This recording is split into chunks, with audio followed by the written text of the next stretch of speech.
ఆవకాయ ఆంజనేయ కథ మొదలెట్టినాడు చూడారయ్యా కూడగట్టి చెట్టు దులిపినాడు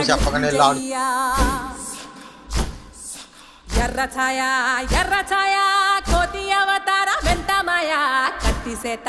పట్టకుండా కాయ కోసినాడు కపిలయ్యా